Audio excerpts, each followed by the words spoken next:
Hello everyone. I just wanted to say that this will be a soft-spoken binaural or ear-to-ear video where I read 5 different poems that I've written. So, let's get started. So first is called Dead Girl.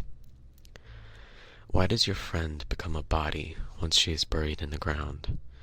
Why is her vibrance lost solely because she can no longer smile? Her matter is the same, both in physicality and worth, so why is she less than now that she's beneath the earth? Tighten ropes around her wrists, knees, and ankles. Make her dance the night away. That's what you want, isn't it? She tightened the rope around her neck and stepped off the stool. All those who watched would say she danced the night away. If her decomposing corpse dug her way through the dirt and crawled her way into your bed, would you hold her, or would you scream? So that's the end of the first poem. The second is called The Nomad. In the brilliantly bright light of day, when the birds sing and the children play, there lurks a figure dressed in midnight, the dark a stark contrast to the light. You barely notice him at first, but once you do, you fear the worst. Close the blinds and run to the door. You know you've been here before. Hold the lock like it's glue until your fingers turn blue. Bated breaths and quiet counts. Count to 3, then pounce. 1, 2, 3, go. 1, 2, 3, go. 1, 2, 3, go. But you keep still not letting go. Waiting, wishing, wanting him to leave. A knock on the door makes you heave. He's been called the Nomad, wandering the world in search of what he had. Tantalizing, terrorizing, taunting, his sudden appearance haunting. Unlock your door for the Nomad, a terrifying, unlikely comrade. He wishes not to kill, but to remove his heart's chill.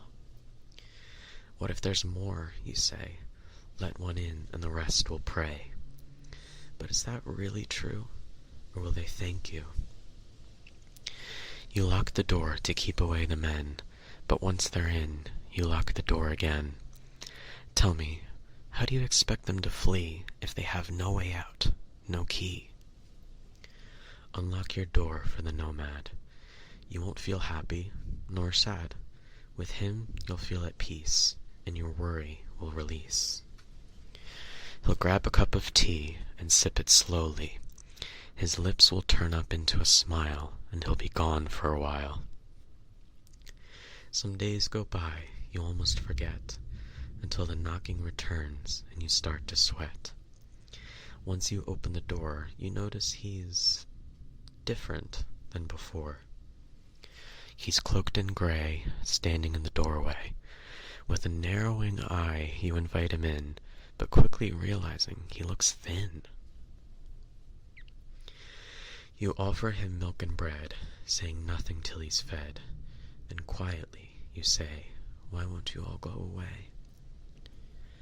His eyes lower to the floor, then turn towards the door. He's slow to speak, but soon the words from his lips leak.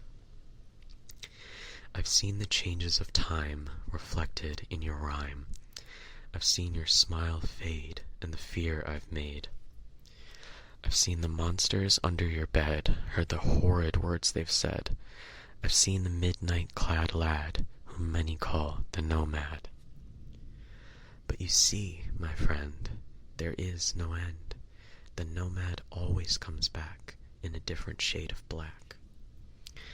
He seeks not to hurt or harm, nor to scare or alarm. He wants a place to stay, where he won't be cast away. So take big breaths, invite him in. Bravery will always win.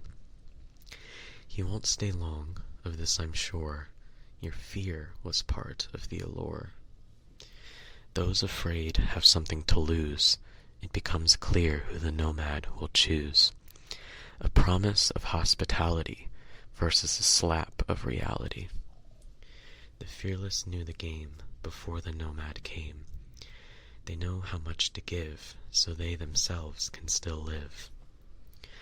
A finite limit to his greed, they give only what he needs, and gently guide him out the door, allowing them both to feel once more. It's okay to be afraid, mistakes will be made, but don't let fear guide or force you to hide. Keep your head held high, up towards the sky, soon you will be glad you unlocked your door for the nomad. The next poem is called The Locket. From flecks of gold to dashes of silver, a heavy weight in heart and hand. The weight of your secrets, your tears, your soul, hanging around my neck, a heavy weight indeed. Cool metal making masses flee, warmed by my skin, guarded by my shirt, surrounded by my hand, a reminder. Don't judge a book by its cover. What if there is no cover? Lying flat on a table, pages bared and open for all to see. No shield, only authenticity. Why bother? A cover gives a preface, a start to the journey, the artwork manifesting the story's livelihood. Why bother, my friend? A cover is nothing but lies, painting a picture of simplicity amidst chaos. Carefully drawn fields, perfectly sculpted trees, a rising sun. You pick up the book. Rows of remains rotting beneath the grass, hundreds of ants marching along the bark, a setting sun. You move on. Why? Cadavers need a place to rest. Ants need food to survive. The sun cannot always rise, yet we shudder at their presence. The tick, tick, ticking of my heart, counting down my eventual end, until I may see you again and feel your arms around me. Until then, my friend, I keep your essence safe from the nags of the world and their selfish lies. The next poem is called Get Out of My Head. When your dog licks the bed one too many times, his slobber seeping into the sheets, sometimes you wish he were dead. But then you remember he's near the end. He doesn't have much time left, so you shove his head aside and hope the message will send. Hearing the bang of a gunshot, one room over in your home, rushing in to see your dad alive, wishing his head had been the landing spot. But he's your dad. He's provided for you financially. He's depressed and the shot missed his head. It could have killed him, and maybe he wishes it had. Driving to school in the pitch black of dawn, sleep in your eyes, barely awake, a sharp tug at the steering wheel, and you'd be gone. But there's other cars on the road. You're not alone. You put your foot on the brakes, and the car slowed. Lying in your bed as the sky grows dark, needing to feel something, anything, remembering the razor in the desk and the flesh it would mark. But you've been there before. This path wasn't bright. Oh, how your mom would sob, so you sleep a little more. Typing every word that pops into your head, capital HEAD, exclamation point, enter. Missing the whole of the conversation. Typing capital DEAD, exclamation point, enter instead. But there's no use in that. You're so young. Your whole life is ahead of you, so you sweep the thought under the mat. 3 hours after dinner, and your stomach makes the call. You're too fat already, a pig. Starve yourself, you'll be thinner. But that's not how this goes. Sure, you'll be thinner, but you won't be healthy, so you put on your baggy clothes. The love in your heart has grown. You give everything you have, feeling like you'll never, ever get the same. Maybe you're better off alone. But they love you and care about you. They're your friends till the end of the line. Are you really going to tell them they're not enough? With that, you know what you have to do. You spend a little more time with your pets. Give them some extra love. You'll never love your dad, but you can't live with the regrets. You keep both hands on the wheel and pay close attention to what's ahead. You ask your mom to hide the razor. Oh, the relief you both feel. You'll type till the day is done, but it'll be typical, average words. Maybe you'll be overweight, but you'll be happier in the long run. Maybe you'll never find love. Maybe this life was for naught. But your friends make it worthwhile. Your found family from above. Rather than make enemies with your mind, shoving it out the door, smile as wide as feels true and say, I'll be kind. The next poem is called I Killed Myself. I killed myself today.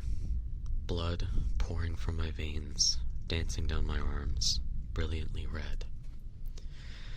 Brilliance, an unofficial label, defining my being as it flows onto the floor. Flooring the gas pedal on my life. Slow down, you crazy child. There's no time. Time, the truest illusion. No beginning, no end, forever looming, always ticking, always watching. Watching myself from outside my own body, hearing a voice from 1,000 miles away. Stay. Watching myself from outside my own body, hearing a voice from inside my own head. Better off dead. Stop, stand still, shut your mouth. Dead, bled red, fed my fears until it burst its belly. Belly of a whale, the mirror swims, a lifeboat arrives, but the air is gone. Late, late, late. Too late to live, too early to die. I'm stuck. Stuck, fuck. Duck, duck, goosing my way to the end. The goose is fast. Faster, faster, faster. Running, twisting, turning, churning my stomach until I throw up. Up, disapproving looks. Down, head in the books. Left, leftover bile. Right, stays for a while. While I'm running, I hear a voice. Turn back now, you have no choice. I stop running. I stop breathing. I stop, stand still, and turn around. Around the bend, I see myself, 5 years older, wearing a smile. I hear a familiar voice echo in my ears. It's my own, spoken without fear. If it is safe to do so, living authentically is always better than hiding your identity. Authenticity? Is that not what this is? Depression, anxiety, OCD, is that not me? Come close, my friend, for you shall see. In time, you will be me.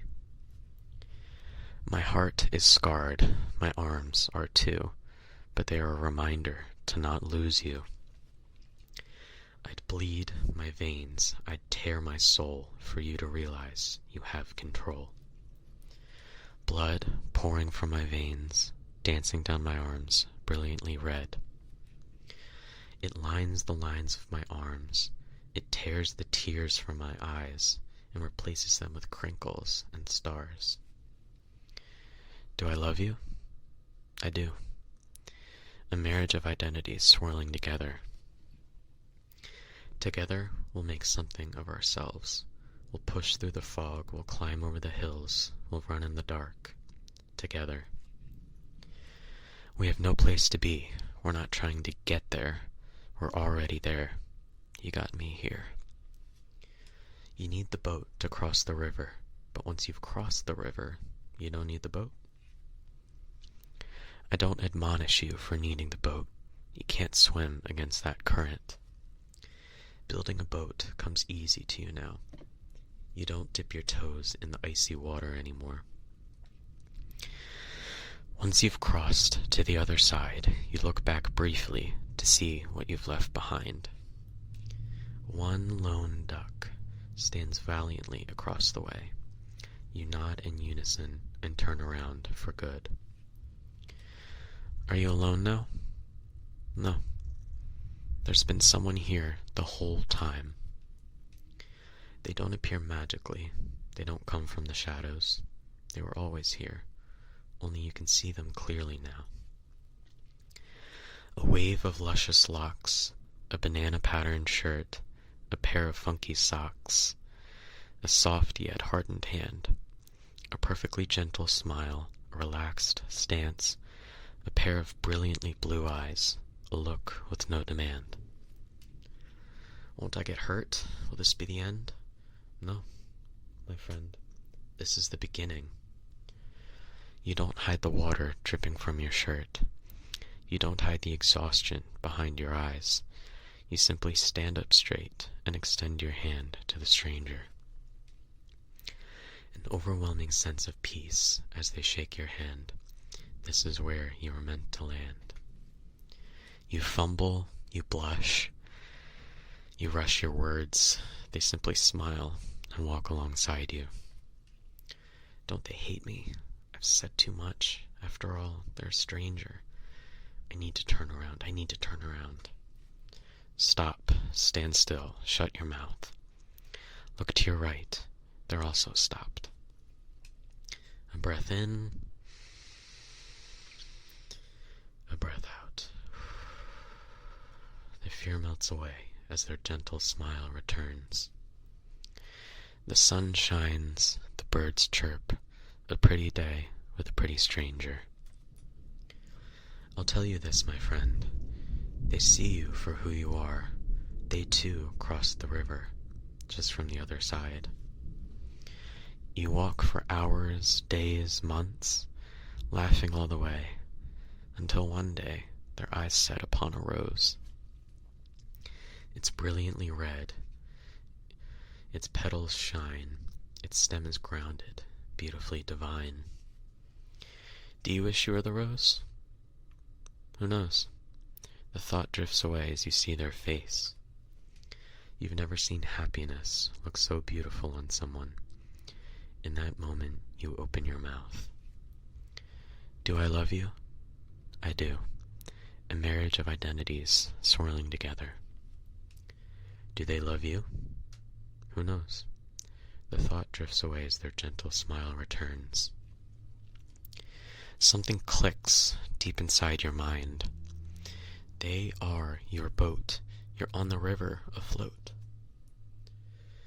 But how could that be? You watched your own 2 feet land upon the land not so long ago. You finally got there, the other side of the river. Is that not the end? No, my friend. You are always on the river. Of this I am sure. It matters not where you land, but the journey to understand.